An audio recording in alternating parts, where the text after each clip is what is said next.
Welcome to the virtual launch of the Center on AI Technology for Humankind at NUS Business School. My name is Dr. David Kramer, and I'm a Provost Chair and Professor at NUS Business School, and also the founder and director of the Center on AI Technology for Humankind. Today, we would like to take a moment to celebrate this achievement, but also to reflect on why we need such a center here in Singapore, Asia, and the world, and also introduce you to some of the initiatives and thought leadership that we would like to develop here at the center. And we would love to do this together with you. People interested in how AI advancement can help society, organizations do better, but in ways that are human-centered, in ways that promote and foster our human identity. Artificial intelligence, which is a collection of technologies that can do what our human brain does, and sometimes even better, is introduced as a new hero in our society. It seems like endless possibilities have arrived as long as we use AI. And it's a great thing. We look up to heroes because they provide something unique. And in this case, they help us reduce costs, make us more efficient, make that our decision making can be more accurate and we can work with better models. As long as we apply it, of course, in ways that we would like to create value. Because here may be the risk. If we're too blinded by just developing technology for the sake of technology, AI may be leading us. But at the end of the day, we're its end user. We need to reflect as well on the kind of value that we would like to create. Value for our society, for our organizations, for all its stakeholders. It requires that we reflect on the role that our human identity plays in how we use artificial intelligence. And this is something that at the Center on AI Technology for Humankind, we consider a priority. At the Center on AI Technology for Humankind, we would like to start from the assumption that how we develop, design, and advance AI technologies should be guided by our humanity, which includes values like tolerance, compassion, and maybe more imperfect than what AI can do. But in this beauty of imperfection also lies creativity and things AI cannot do, or maybe will never be able to do.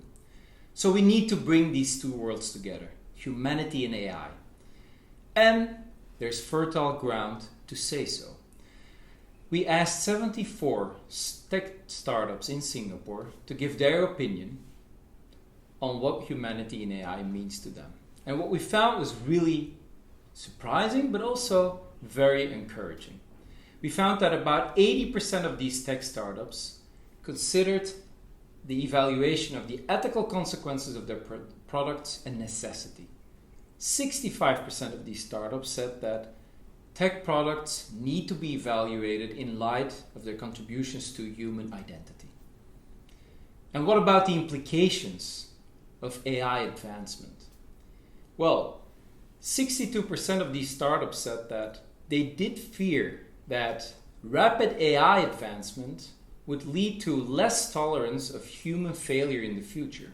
So underscoring the idea that the more we start relying on AI only and not guiding by means of our values, we'll become less tolerant to our humanity itself. And 40% of those startups said that they fear it may make our society less humane. 40% said probably won't change much, and 20% thought it would make it more humane.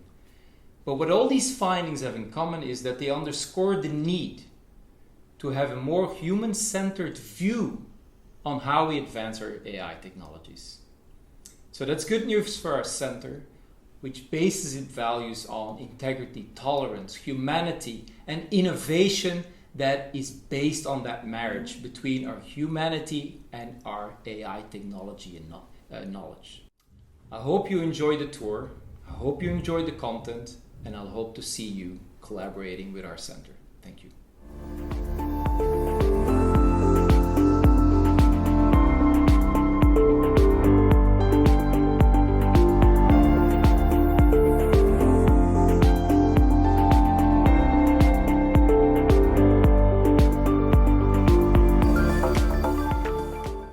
now hear from distinguished professor, Dean of NUS Business School, Professor Andy Rose. I'm Andrew Rose, Dean of NUS Business School.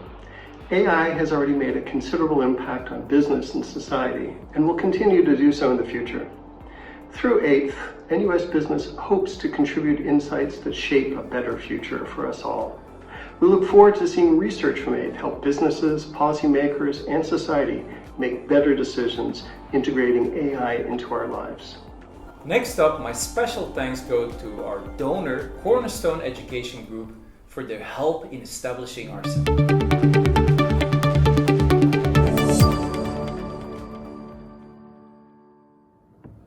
I'm Rachel Dujuan, Chairman of Cornerstone International Education Group. Congratulations, David, for the launch of EIGHT Center at NUS. In recent years, the rapid application of AI technology in human society brings concerns and problems while improving productivity. Through mechanism design and policy suggestion, it will help to ensure that AI technology truly serves for human well-being and leads to a bright future, which just accords with our founding mission, uncovering a world of potential. As the donor and a partner, we are committed to serving as a bridge between NUS leading academic research and China's burgeoning AI enterprises and numerous industry applications. The linkage of two sides will not only boost the bilateral relationship and academic cooperation between Singapore and China, but also unlock infinite possibilities for 1/5 humankind on this planet. We sincerely wish EIGHT a leading organization in Asia. At the same time, we look forward to working with the center to develop the next generation education embedded with AI-related curriculum, an educational environment that every future leader must experience. Next up, I want to invite you to a dialogue where we bring academic and corporate perspectives together to discuss some of the themes that we're addressing at our Center on AI Technology for Humankind. Welcome at the debate session of our virtual launch for the Center on AI Technology for Humankind at NUS Business School. What we want to do in the next few minutes is to discuss a few topics that the center has been focusing on in the last few months. And in order to do that, I've invited two people from the corporate world. The first person I've invited is Andreas Deppler. He's Director of Data and Analytics at PwC in Singapore. He's a research affiliate at the center, and he also teaches at NUS Business School. The second person that I've invited is Alexandros Papaspyridis. He's the Director of Higher Education at Microsoft, the Asia-Pacific Japan region. Gentlemen, welcome. Thank you, David. Thank you. Okay, so we've known each other for a while now, and we've had many discussions about AI, humanity, the applications of it, the limitations, the challenges. So I've invited you to give your opinion about a few things that we're doing right now at the center. And it really relates to some of the topics that are dear to our heart, but also are close to what you're doing in the corporate world. Because as we know, one of the big aims of the center is we want to be a thought leader towards the corporate community as well. Or in other words, we want to be a voice heard in the corporate world and see where we can provide solutions, but with an evidence-based background. So from that point of view, Andreas, I would like to start with you. We see that with the increasing use of AI in our society, this collection of technologies is also penetrating, of course, more personal aspects of our lives. Issues of privacy come to the fore, and many questions are being asked. Is AI fair to all the stakeholders? How ethical can AI be? It seems like we're putting together lists where we tick the boxes, and once we tick the boxes, yes, AI is safe, fair, ethical, let's move on. And I think when it comes down to fairness, what you and I have seen in practice as well is that if a company uses AI, is employing algorithms, and it penetrates people's lives, people not only look at the technology, they also look at the company. They think, for example, I don't think this company is really fair towards its employees or how it treats its customers. There's a spillover effect almost that AI being used even if it's in service of customers, is also not perceived that fair. And some of our research at the center seems to support that. So what are your thoughts on this issue? What is it that we're doing well? What is it that is missing actually in this debate? The question of bias or fairness of AI or computational decision-making comes up a lot in the corporate context. And even though we now have different frameworks, governance frameworks or ethical frameworks or guidelines that have been published over the past 2 years, there's still a lot of uncertainty in the corporate world among AI developers, but also among AI users on what this really means. One thing we have to remember when we talk about bias or the absence of bias, which we call fairness, is that there is no definition of fairness. Mathematically speaking, there are probably 30 different definitions of fairness that can be applied and adopted by AI developers. But if you adopt one definition of fairness, you give up another one. And some of these definitions are even mutually exclusive. So you cannot, there is no universal principle of fairness in AI or machine learning. And that's not something new. I mean, that's been around in social science, in philosophy, in law. The question of what is fair is unresolved, and it needs input from the social sciences as much as it needs input from mathematics and law and computer science. Yes. So what I'm hearing you say is that, first of all, it requires a much more comprehensive and integrative approach to deciding how are we going to measure, assess what fair AI is about. We cannot be unidimensional looking at calculations or looking at it from the engineering point of view. There's much more to it. What I also hear you say is, because there's no universal definition of fairness, which is the same thing for ethics. Huh? We also like to have an ethical AI, but of course there are cultural differences.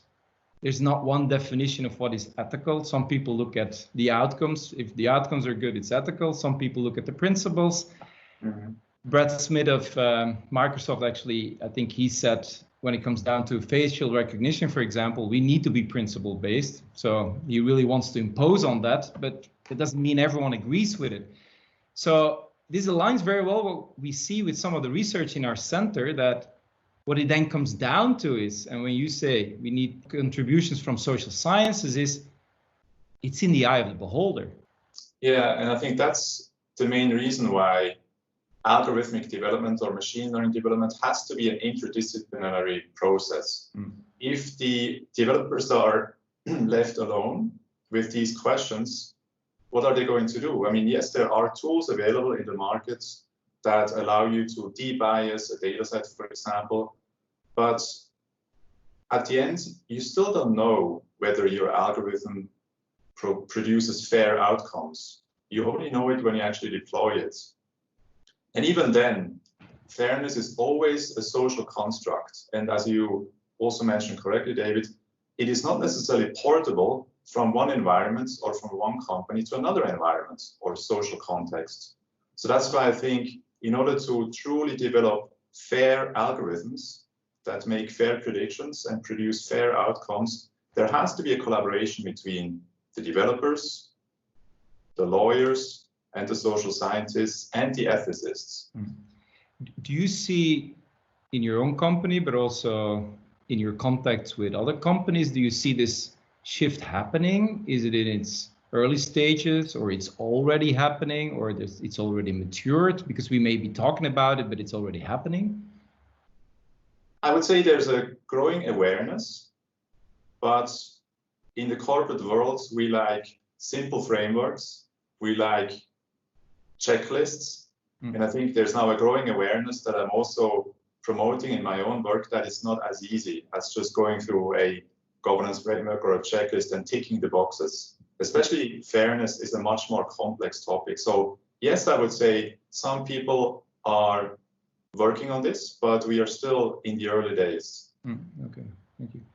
Alexandros, I know from my conversations with you that Microsoft obviously is also very much aware of the ethical part. So what's your opinion on where we need to take this, into which direction, and how do you see this happening in your company or in other companies that you're dealing with? That's a great and very important topic, because obviously we are all get carried away by the technology part, but it's very important that unless we can base the foundations of these technologies on the social dimension and the implications, then we might be opening Pandora's box. So we have always been advocating this additional dimension. So very early on, Brad Smith has been talking about the 6 principles that we base the foundations for responsible AI on fairness, transparency, privacy, inclusivity, reliability, and accountability. And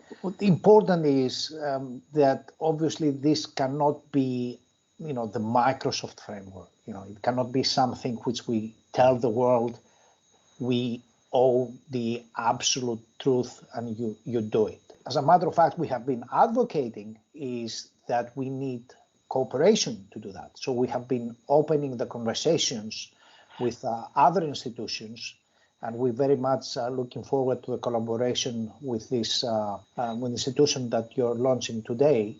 So we have to open these conversations. It's also what is the role of the private sector and the governments. There are very, very important questions, and we do not say that we possess the absolute truth. We just want to sensitize people that this is an important consideration.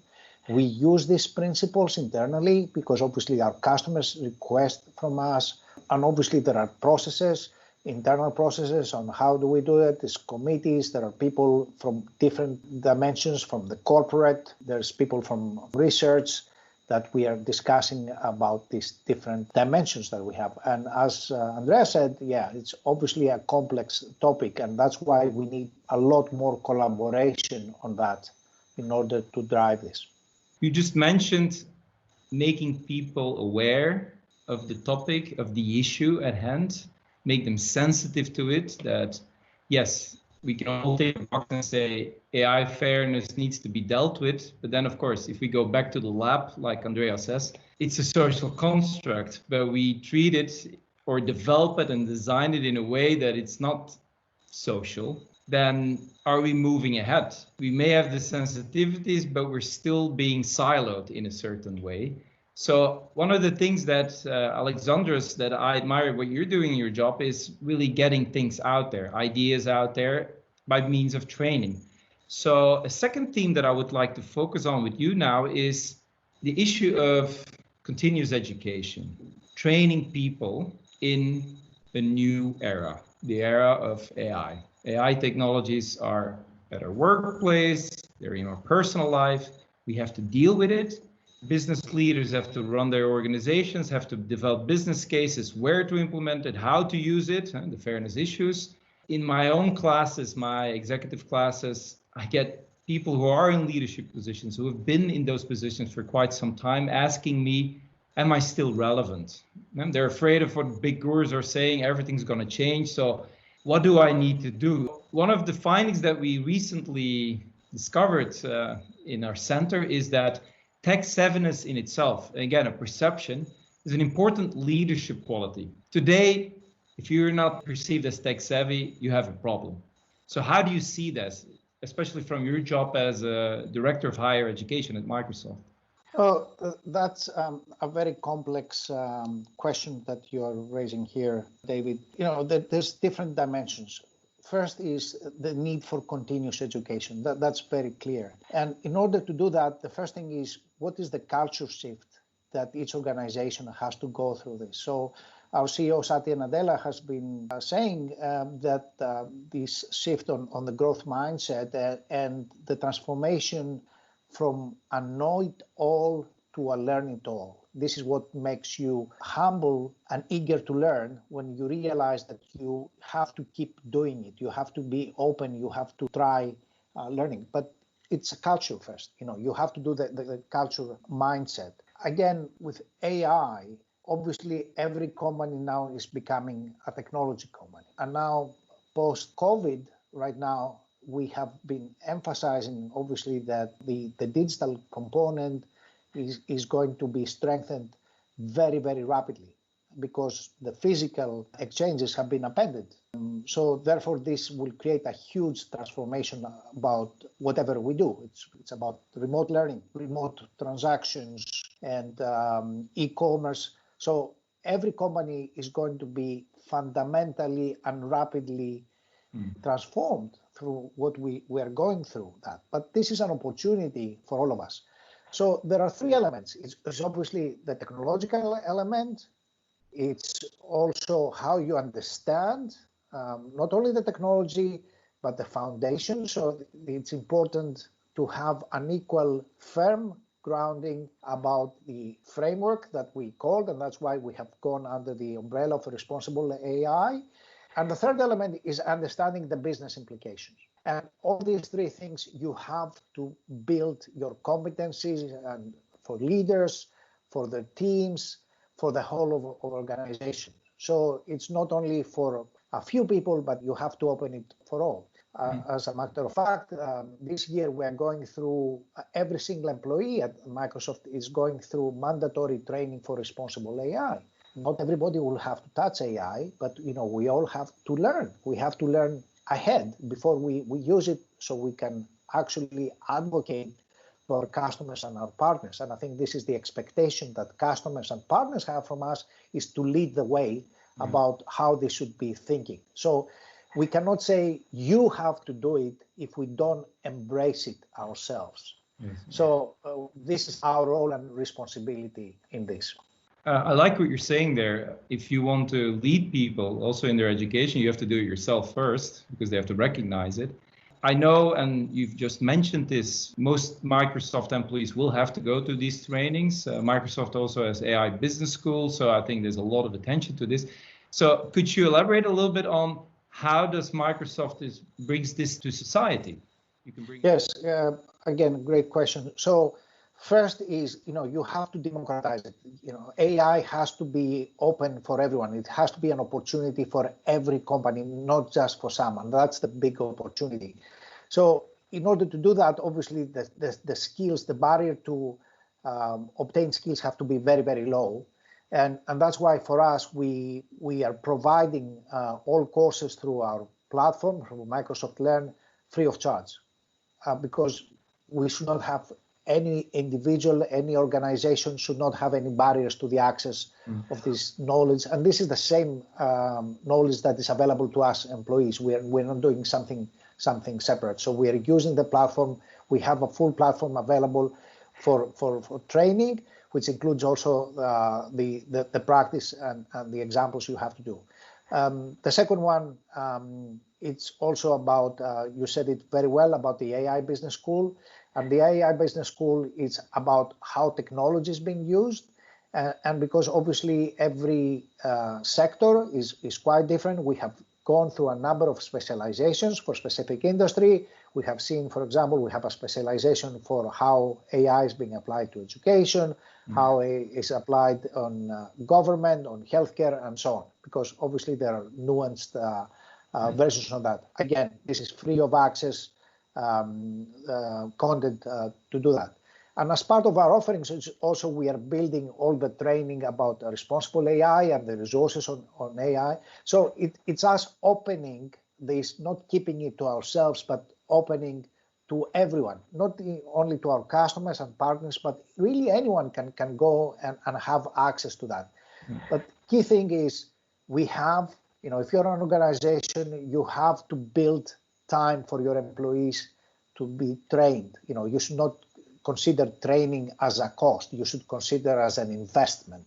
And also if you're an individual, you have to commit a certain part of your time on this continuous education.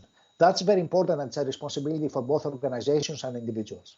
Yeah, the last point you're saying there, I've noticed this myself a lot in the last year or so, when I see companies undergoing digital transformation, and especially now with the COVID-19 crisis, you see they don't want to take too much time to train their employees. And I always call this like, you have the technology out there, a company can provide it to you, but most of the digital transformations fail because they don't customize. They don't customize to their culture, they don't customize to their employees. And then they blame employees because the technology doesn't work. which is not a surprise in itself. So you need to take time. And I also see even companies who've already planned digital transformations, but now with the COVID-19 crisis, they're still implementing it. Whereas as we speak now, the world is changing. So maybe everything you've planned may not be relevant anymore later. So which strikes to me, there's a lot of room still for cooperative education, the way you emphasize it. Andreas, you're a teacher at heart as well. You work at PwC. You can say you're a very rational person, but I know you're a very dedicated teacher as well for students. So how do you look at the continuous education, and especially from a corporate point of view as a cooperative model? What's your point of view there? Yeah, I do observe that right now there seems to be a great emphasis in education, starting with MBAs and going all the way to executive education, on mastering the tools. As you said, David, even there are people who claim that everyone should become a Python developer because that's the future and we all need to know how to code. I'm very skeptical. I think for me, digital transformation and emerging technologies are about knowing what to do with them and knowing how to use them, but also knowing how they affect our world and the business environment. I don't think, to your point, that just as a result of AI being more and more widely developed, we now have to rewrite all our textbooks on leadership. I think the basic leadership principles remain valid, but we have to learn as leaders, as managers, as teachers, how to work with AI in a team. And I think you talk about that, or we have spoken about who leads, who follows. I think these are very important ideas that I also try to convey in my own teaching here at NUS Business School. You're both saying something similar. You may not have noticed it right away, but when you said like, we really have to be aware and think carefully about this question, who leads, who follows, how do you adjust to that? And you have to put energy and time in this. And Alexandros, remember you mentioned that at Microsoft, the idea is there to build a culture where people know they have to put that time in, basically a humble attitude. And I think that sums it up, why humanity is so important in the AI advancement itself. And we have certain gurus who say everything's going to change, and we like to be optimistic and see the unlimited potential there. But at the same time, we're dealing still with people, with our society, and then we see what could be ultimately possible. Doesn't mean that today we can do this. And I think we need to be a little bit more humble and see like the kind of society we're building is a good one, especially when we use the technology, but we still need an integrative approach where we can also think about these technologies, and if needed, develop them in different ways. There's not only one way, and that sums it up what you said, who leads and who follows. I think at the end of the day, we're still entitled in a humble way to reflect on the real meaning of technology. And I think that's what the center wants to stand for. So I want to thank you both for really your interesting contributions, also to show like how the corporate world is thinking about what is happening, your own contributions there. And as you can see, there's so many topics that we can rewrite the book for to some extent. Many things will stay, but we'll have to reinterpret them. And I think that's a responsibility for all of us. So thank you again. Thank you, David. Thank you, David.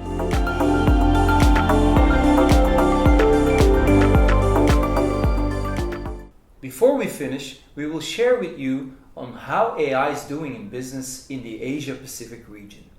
In collaboration with MIT Technology Review, a survey was conducted examining the strengths, weaknesses, and use of AI in business in this region.